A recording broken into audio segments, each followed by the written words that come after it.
Tere tulemast Musta kassi taro lugemisse Kaljukitsed. Siit tuleb lugemine teile nädalaks 3.–9. august. Ma olen teile siia valmis võtnud 7 kaarti ja vaatame, mis neil kaartidel teile siis selleks nädalaks öelda on. Nädal algab teil siin armastajate kaardiga. Armastajate kaart räägib sellest, et tuleks teha valik. Kas hakata täitma oma unistusi või leppida sellega, mis teil juba on. Kuna selle kõrval on maagikaart, siis ma siiralt soovitan ikka oma unistusi täitma hakata, astuda samme sinna poole. Sellepärast, et maagikaart on võluvits, millega kõik elus on võimalik. Maagikaardiga on inimesed saanud võlgadest vabaks ja lausa miljonäriks. Maagikaardiga on inimesed saanud endale unistuste kodud, just need, millel nad isegi välja on printinud, just täpselt sellise kodu, nad ka lõpuks said. See võtab aega, sest universumi hakkab teie soove alles täitma. Kuni te pole neid välja öelnud, ei saa universum neid ka täita. Inglid ka ei saa meid aidata, kui me neid ei palu. Nendel on keelatud või neil ei ole lubatud inimeste ellu sekkuda, ilma et inimesed seda lubaksid. Mis maagikaardisse puutub, siis pange oma unistus kirja. Pange päris üksikasjalikult, kuidas see välja peaks nägema. Täiesti peensusteni. Ma olen toonud selle kodu näite, et kui inimene on elanud korteris, aga tahaks oma maja, siis pange kirja see, kus kohas see maja on, kui suur see maja on, mitu tuba, mitu korrust, kas tal on aed, kui on, siis kui suur, ma ei tea, veevärk sees, missugune seal on, kas on saun või on tuss, võib-olla on kõrvalhooned, mis seal võiks veel olla. Mis värvi see maja on, mis värvi on tema katus, mis materjalist ta tehtud on, millised on põrandad, ma ei tea, kas sinna läheb üles mingi trepp, võib-olla on üldse mingi suur ja pikk maja või on mingi muu ühekordne maja, ühesõnaga, millised aknad, pange kõik kirja, mida te selle maja kohta nagu mõtlete, et milline see maja, milline see teie uus kodu võiks olla. Mida üksikasjalikumalt te kirja panete selle, mida te soovite, seda kindlam on, et te saate täpselt selle, mida te tegelikult tahate või mis, jah. Sellepärast, et kui te panete näiteks kirja selle, et ma tahan endale maja maale, siis te võib-olla saategi, keegi, ma ei tea, mingisugune vana onu kusagil pärandab teile mingi maja, aga see on täielik urtsik.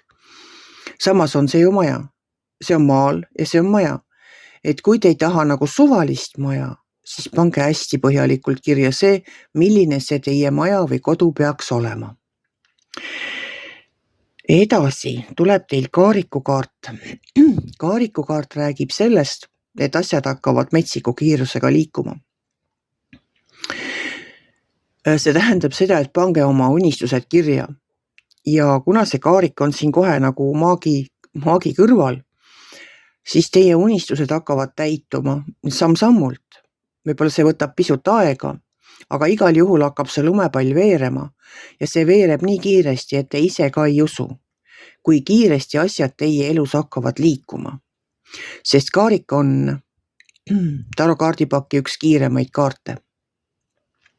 Kaarikuga pole muud, kui istuge kaarikusse, hoidke ohjad tugevalt peos, et te oma elukaarikust välja ei lendaks, teelt välja ei sõidaks. Et jaa, ta hakkab kiiresti asju liigutama. Tema kõrval, kaariku kõrval on meil karikate rüütel. Karikate kaardid on meie tunded, meie mõtted, ilmselt ka meie suhted. Karikate rüütel on unistaja, see on see sama kuidagiviisi seotud ikkagi nagu täiendab täielikult, selles mõttes on seotud teie unistustega, et karikate rüütel on unistaja. Ta pole tegutseja. Tema on unistaja, tema unistab, paneb asjad paberile kirja, aga see idee, mida karikate rüütel toetab, see peab olema kuidagi seotud inimkonna aitamisega. Nagu selles mõttes, et mitte mingi globaalne, et ma ei tea, avastate vähiravimi on ju või töötate välja midagi muud, mis inimkonnale hüvanguks tuleb. Pigem on see nii, et Kaljukitsed ongi väga loomingulised ja kuidagi see on nagu seotud loominguga, see on kas kunst näiteks, mida pakkuda rahvale, mõni muu asi, ma ei tea, küpsetate koogikesi, teete võib-olla torte, no kõik ikka rahva hüvanguks selles mõttes inimestele. Kuidagi nii, et oma kätega teistele millegi tegemine, massaaž näiteks. Ma ei tea, töötate kingavabrikus, ka inimeste hüvanguks. Selle karikatäriütliga on niimoodi, et tema tahab aidata, tema tahab teenida, vot seesama, et ta tahab inimestele meele järele olla selles mõttes, et ta teeb nende heaks midagi. Mina teen siin Taro kanalit inimeste heaks, et inimesi aidata, juhendada, võib-olla vahest julgustada.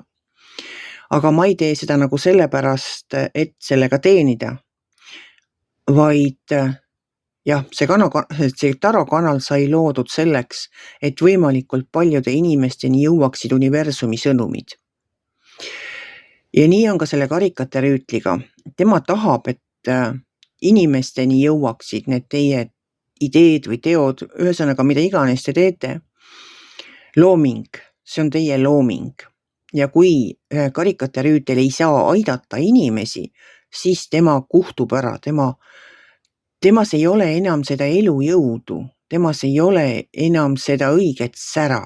Seda sära, mis teis täna on, kaljukitsed, kui te saate inimesi aidata. Võib-olla olete arst või õde, kiirabitöötaja, ükskõik kes, tuletõrjuja, et õpetaja, et kuidagi inimeste inimene, et ta teeb inimeste heaks midagi. Väga pikalt nüüd läks selle inimeste rääkimisega. Aga nii on selle karikatäriütliga, et tema tahab teenida, inimesi teenida ja kui ta seda ei saa, siis ta on õnnetu ja temas ei ole enam seda elujõudu. All on meil siin Sauade kuningas. Sauade kuningas on tubli kuningas, tema tahab peale hakata. Kui karikatäriütel unistas, et alustame midagi kunagi, siis Sauade kuningas ütleb, et enam pole midagi siin unistada, me hakkame pihta nüüd. Ja nii ka teie, hakake neid esimesi samme astuma oma unistuste täitmise suunas. Edasi tuleb siit karikate kuninganna. Karikate kuninganna on emotsioonide kuninganna, selles mõttes temal on emotsioonid paigas. Karikate kaardid tähendavad tugevaid tundeid. Ja vahest need tunded ju keevad meist ka välja, aga tema endale seda ei luba. Tema on rahulik ja kannatlik, tema on väga hea õpetaja, tema seletab mitu korda, ta ei lähe endast välja iga tühja asja pärast. Et tema on väga hea selline sõbranna, kelle juurde alati võib minna, oma mured kurta või rõõmu jagada. Tema kuulab ära, võtab osa, aga ta ei hakka rääkima midagi, et näe, vaata, ma ütlesin sulle, et nii see läheb. Ei, ta lihtsalt kuulab ära. Kui on mingi mure, annab nõu, kui ta oskab, kui ei oska, siis räägib võib-olla või suunab kuhugi kellegi juurde, kes oskab aidata. Ja viimase kaardina on teile välja tulnud karikate äss. Kuna karikad on meie tunded, meie mõtted, ilmselt meie suhted, siis karikate äss on nagu nael selle, täielik nagu, kuidas ma ütlen, see on nagu viimane lihv kogu sellele selle nädala lugemisele. Tema räägib sellest, et meil on ülevoolav rõõm millestki. No teil on ülevoolav rõõm millestki, võib-olla sellest samast oma unistuste täitmise peale hakkamisest, võib-olla sellest, et hakkate oma unistuste poole nagu rühkima, astute sammu haaval, teete midagi, ongi suur rõõm. Kui te näete ka, et see asi hakkab toimima, siis ongi väga suur rõõm. See on nii suur rõõm, et see ajab üle. Võib-olla ongi see seotud selle sama unistustega, maagikaardiga, nende valikutega. Et see suur rõõm ajab üle, see minu jaoks on see karikate äss on külluse karikas, mis ajab üle. See on rõõm millestki, oma kätega tehtust, kunstist, loomingust, millestki, mis südant niimoodi rõõmustab, et see rõõm ajab üle. Ajab niimoodi üle, et kõrvalseisvad inimesed saavad ka teie rõõmust osa, teie lähedased, teie tuttavad, võib-olla sellised lähemad tuttavad. Minu meelest on see väga ilus kaart siia nädala lugemise lõppu. Karikate äss on rõõmusõnumid, rõõm, südamest tulev rõõm millegi üle. Rõõmustage siis, armsad kaljukitsed, ja astuge samme oma unistuste täitmise suunas. Unistused on selleks, et neid püüda, et neid täita. Ja Kaarik lubab seda, et asjad hakkavad kiiresti liikuma. Selline tuli lugemine teile selleks nädalaks. Kui teile minu lugemine meeldis, ärge olge kitsi, pange ikka like pöial üles, võite ka kommenteerida ja kohtume järgmisel nädalal.